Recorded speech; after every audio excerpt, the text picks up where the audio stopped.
Shalom, this is Yair Davidiy speaking to you from the land of Israel. Today we are about to discuss the tribe of Asher, the Israelite tribe of Asher. The name Asher in Hebrew connotes happiness, assurance. Perhaps the English word assurance comes from the name Asher or Ishur, which is related. Asher also can connote wealth, prosperity. And we see these connotations are found in the tribe of Asher. Today we are about to discuss different rabbinical sources that came our way, rabbinical sources concerning the tribe of Asher.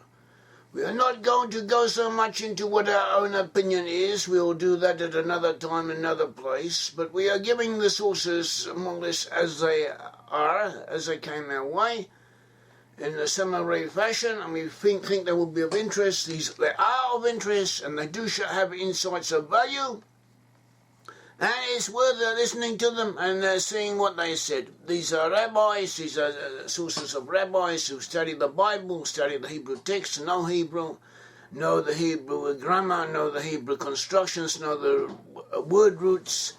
They know what different verses are saying, what they can say, what they cannot say, what they are liable to be intimating, what they're not liable to be hinting at and or expressly declaring.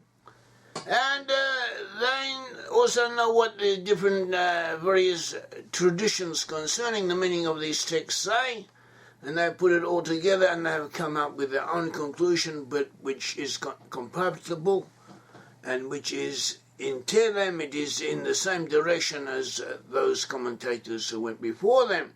So we have the tribe of Asher. The tribe of Asher is mentioned in the Bible. Yaakov was also known as Israel. And another name for Israel was Yeshurun. And the name Yeshurun, we find it connected with the tribe of Asher. And so this is also worth noting. Yeshurun is another name for Israel. Israel was another name for Yaakov. And Yaakov was the father of the 12 sons who became the forefathers of the Israelite tribes. And Yaakov had 4 wives. He had 2 main wives, Rachel and Leah, and 2 subsidiary wives, Bilhah and Zilpah. Abraham was the first Hebrew. Abraham begot Isaac. Isaac begot Yaakov, or Jacob. Jacob was also known as Israel. Jacob had 4 women, or 2 major wives and 2 sub-wives who were handmaidens of his major wives. The first 2 wives, the 2 main wives of Jacob, were Rachel and Leah. Rachel and Leah were sisters, full-blooded sisters. Each of them had a handmaiden. Sages said that the handmaidens of Rachel and Leah were also sisters to them, but from lesser wives, one could say. At all events, the handmaiden of Leah was called Zilpah, the handmaiden of Rachel was called Bilhah. From Leah, Jacob begat Reuben, Simeon, Levi, and Judah. See in Genesis 29:35. Rachel, the sister of Leah, she saw that at least for the time being, at the moment, she was not successfully getting pregnant, so she thought that perhaps if she gave her handmaiden to Jacob, she would be rewarded from heaven, and then she would eventually also have children of her own. So she gave Bilhah to Jacob. From Bilhah, Jacob begat Dan and Naphtali. See Genesis 38. After that, Leah had also momentarily stopped bearing children, so she gave her handmaiden Zilpah also to Jacob. From Zilpah, the handmaiden of Leah, Jacob begat Gad and Ashur. That is how Asher came into being. And when Asher was born, Leah was happy. Zilpah was the handmaiden of Leah. And when Asher was born, Leah was happy, so she said, I am happy, for the daughters will call me blessed, so she called his name Asher. See Genesis 30, verse 13. I am happy, for the daughters shall call me blessed, so she called his name Asher. In other words, the birth of Asher was a happy occasion.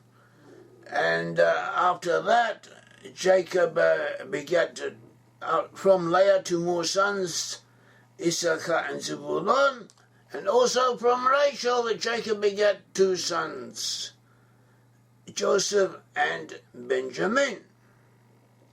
See from the above that Asher was a full brother of Gad. They were both born from Zilpah, the handmaiden of Leah. Jacob begat Gad and Asher from Zilpah, the handmaiden of Leah. Then in Genesis 30, verse 13, it says, Leah said, I am happy, for the daughters will call me blessed. So she called his name Asher. He was named after happiness. He expresses happiness. Happiness is a part of the being of Ashirah. Also it says Genesis 49:20, the blessing of Yaakov to Asher. It says, bread from Asher shall be rich, and he shall yield royal dainties. He shall produce fine foodstuffs. He shall produce things of value, things of foodstuffs that are worth eating, and that have nutritional value, and also in their quality and taste, they are of high value, of highly esteemed. We also have in Deuteronomy 33 the blessing of Moses to Asher, to the tribe of Asher. Moses in Deuteronomy 33:24 says, and of Asher he said, Asher is most blessed of sons. Let him be favoured by his brothers, and let him dip his foot in oil. By oil here is meant olive oil, which was the major type of oil used both for anointment and for eating in biblical times. One of the sources that we have here is Ratz Ketzvi, the name of a book called Ratz Ketzvi, which means run like a deer. It's written by Rabbi Tzvi Reisman, and he says he is also quoting other sources or bashing himself on other sources, but we'll see what he says. He says that Asher was rich. He says that Asher was rich. His land was very fertile, and he brought forth beautiful produce of a superior type. And he quotes Genesis 49:20, which we also quoted, bread from Asher shall be rich, and he shall yield royal dainties. And he says that Asher had the quality of being able to mix with common people, yet maintain his distance and his sophistication. He was able to to mix it with the low, but stay up there with the high. He also quotes the blessing of Moses, blessed among the sons of Asher, yet he will be acceptable to his brothers. So that's the same thing. He will be able to do what he has to do, where he has to do it, and still remain socially acceptable to the royalty, to the upper classes. Also in the book Pre-Zadok by Rabbi Zadok Cohen from Lublin, Hasidic leader, he says that the oral Torah has the ability to purify a person of all their sins, and the Torah in general can purify a person of their sins. Whatever they've done through Torah, you can be purified by learning Torah. And he says that the olive oil of Asher represents the Torah, especially the oral tradition. And Asher in the month of Sivan was when the Torah was given, with the feast of Shavuot is celebrated in the Hebrew month of Sivan. And the Torah, they're all interconnected, and that is the tribe, the month traditionally attributed to Asher, Sivan. Tribe of Asher were known for their olive oil, but for their olive oil and for their wisdom. And olive oil also in the biblical writings, in the rabbinical tradition as well, olive oil is taken to represent wisdom. And Asher did produce a great deal of olive oil. There are stories in the Talmud about people going to the region of Asher in order to buy olive oil, and being able to purchase a fantastic the great quantity of the olive oil, and the olive oil was considered the best there was. He also says, this is again Rabbi Tzvi Reisman, he says that the afternoon prayer, the prayer Jews pray 3 times a day in the the morning, the afternoon, and the evening, or they usually pray.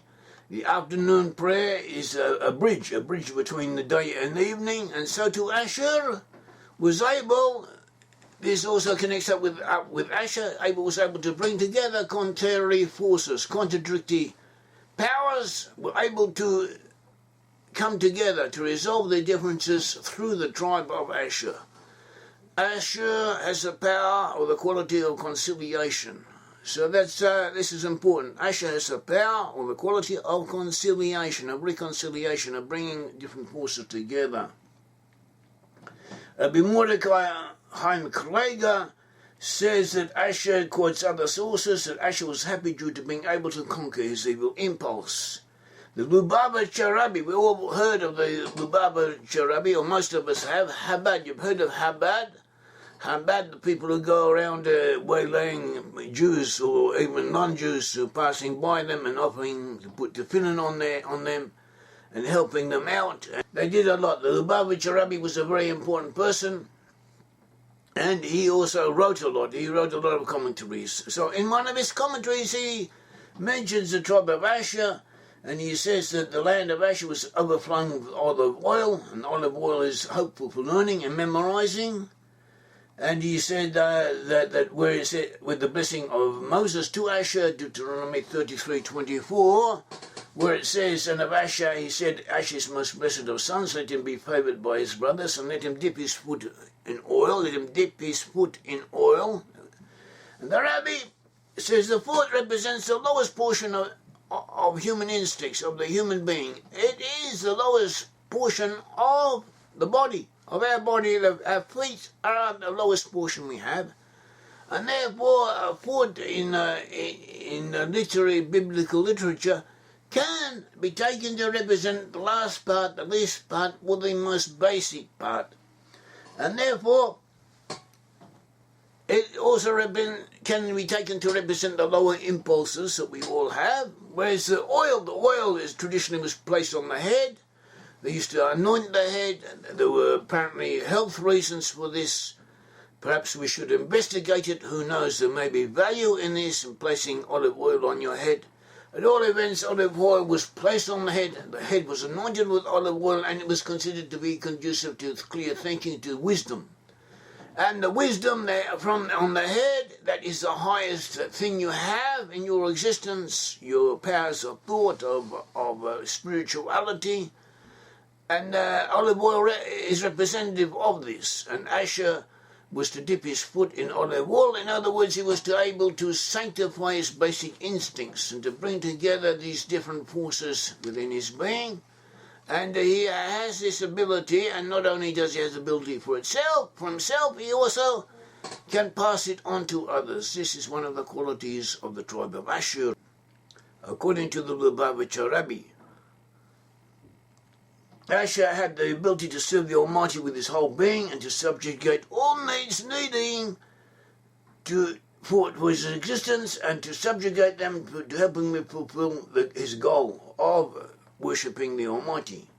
Tribe of Asher was not exceptionally numerous, but he had quality. It said, blessed in the son shall Asher be. His sons had qualitatively were marked for being exceptionally successful and worthy of being proud of. It was one of the blessings given to Asher. Asher is most blessed of sons. The blessing of Moses said Asher is most blessed of sons. Literally it means out of the sons, out of the brothers. Asher is the most blessed. But it can also be taken to indicate, to hint, that not only is he the most blessed among the sons of Jacob, but his own sons will be the most blessed. And this blessing, the blessing of the sons, is not so much to the quantity, that he'll have a large number of sons, though that may also be a factor, but these sons will be noted for their superiority, as if to say, for the fine quality of who they are. So, there will be quality people. This is, some people have it. This is worth, is something of great value. This is part of the blessing to Asher. The Lubavitcher Rabbi also tells us that Asher was part of the camp of Dan, when they came out of Egypt, when the Israelites came out of Egypt, they moved through the wilderness until they came to the land of Canaan. When they came out of Egypt, the Israelites, they moved through the wilderness until they came to the land of Canaan. Once they were in the wilderness, they were 40 years in the wilderness, they used to camp around the Mishkan, around the tabernacle. And they were camped around, the 12 tribes were camped around the tabernacle. They were camped around in 4 directions. Each direction there were 3 tribes. 4 times 3 makes 12. So that is how the tribes were laid out. And the northernmost triangle consisted of Dan, of Asher, the tribe of Asher, and Naphtali. So Asher was part of the triangle of Asher, Dan, and Naphtali. Dan was at the head. And the Rabbi says that Asher, according to his own abilities, according to who he was, his own qualifications, as if to say, Asher, in effect, could have been set at the head of one of the triangles. He was good enough to have been set up to establish himself as being head of one of the 4 triangles. But instead of that, he chose to go with Dan and to be with Dan at the head of the triangle because he identified with the purpose of Dan. And Dan is described as the one who gathers up the stragglers, gathers up people who hang behind, and also in the tradition he would find things that the other tribes have lost and return to them. So different aspects of Israelite existence that the other tribes may not have been able to fulfill, that may have been lost from them, Ash had the ability to gather them up and to return them to them. And in effect, Asher had this ability through his association with Dan, with the tribe of Dan. And he chose it to be this way. So that is what the Rabbi tells us. The Rabbi also says that Asher, the tribe of Asher, emphasized the education of the next generation. And this is hidden out by the foot, dipped in oil, in the blessing of Moses to Ashirah. Another source is Rabbi Uri Shraga Weingereis, and he says that the tribe of Asher had the ability to reveal the spiritual light hidden in the physical olive oil, that the oil used in the temple, in the holy temple, in the temple service was usually, as much as possible, was the oil that was produced in the territory of Asher, because it was considered of superior quality and also had spiritual significance. And in the menorah in the temple had a menorah, and had the 7 lights, 7 lamps on the menorah. The westernmost lamp is called was always maintained alight, and it represented the existence, the continuation of Torah, of spirituality, of hope, of belief in God Almighty. And they tried as much as possible that the oil for this western light, at the very least, should always be from that produced in the territory of Ashur. So this still has significance, that Ashur had somehow or other a connection with such values and such aims. We remember that Asher and Gad were full brothers, who were the sons of Zilpah, handmaiden of Leah, and therefore their status amongst the tribes, as far as birth is concerned, was not necessarily the highest, but Asher, through his being, through what he was, he earned it. Asher symbolized the divine light reaching into the darker places. In the Rabbi Fishel Mi'al, in the book Sefer Shiftei Yisrael, he notes that Asher, the quality of bringing peace between the different tribes and bringing them together. Asher was a peacemaker. Asher is connected with the name of Israel, Yeshurun, and he had warrior qualities, as we have noted elsewhere, and that olive oil has a quality of renewal and refreshing, so too this reflects something about the character of Asher. Asher believes in rehabilitation and reconciliation, of rectification. The wealth of the tribe of Asher was a cause of temptation for him.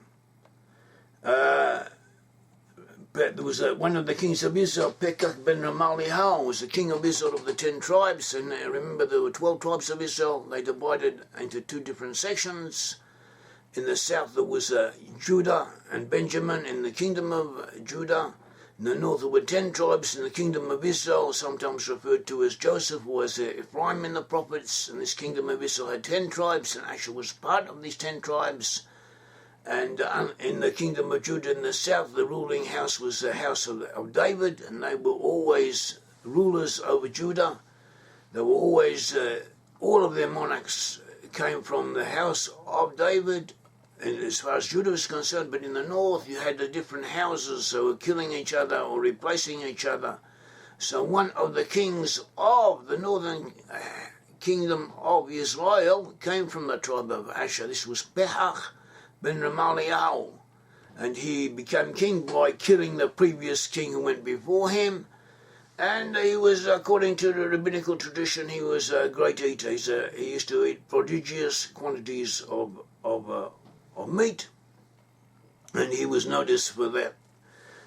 In the Bible tells us 2 Kings 15, Pekahiah, the son of Menahem, became king over Israel and Samaria. Then again in verse 25, then Pekah, the son of Remaliah, an officer of his, that is an officer of the previous king, conspired against him and killed him in Samaria in the citadel of the king's house, along with Argob and Arieh, and with him were 50 men of Gilead. He killed him and reigned in his place. So Pekach ben Remaliah from the tribe of Asher teamed up with other members of the royal palace, including 50 men from Gilead, of Manasseh, and they went and they killed the previous king.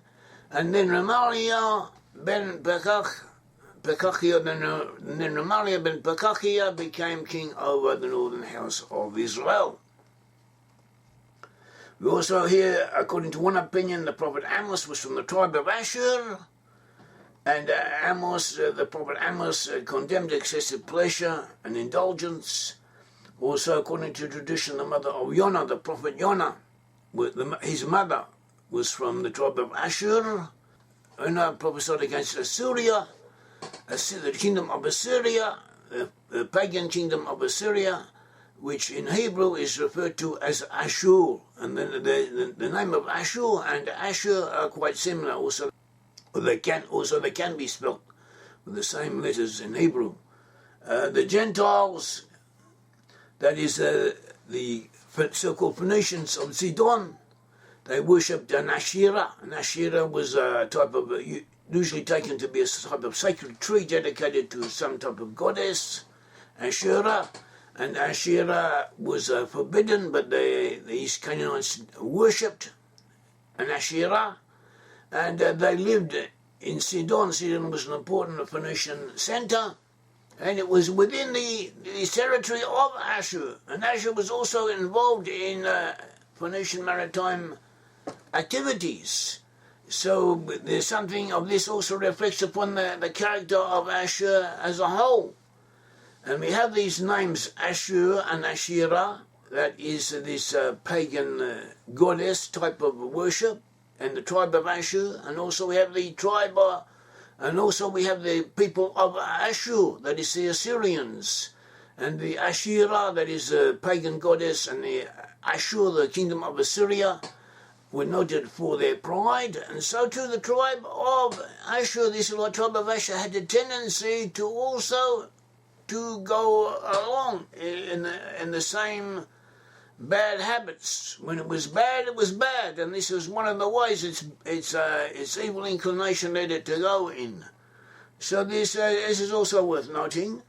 But we're getting back to something good, to a good side. The unique way of worshipping God adopted by Asher combines love and pleasure. Yeah, Asher knew how to live the good life, to enjoy his wealth, to enjoy pleasures, physical pleasures, and also to worship the Almighty. His brother Gad, on the other hand, was noted for abnegation, for abstinence, and for denying himself. So they had different ways of worshiping the Almighty, and it's all good if you get to the right place. And it's all up to the individual, or to the individual tribe, or to the individual family. We're all born with different proclivities, different impulses, different natures, and every one of us has to find their own way in order to worship God and do what they have to do in this world. So that is the tribe of Asher. according to some of the rabbinical commentaries and writings. May the Lord God of Israel bless you. Thank you.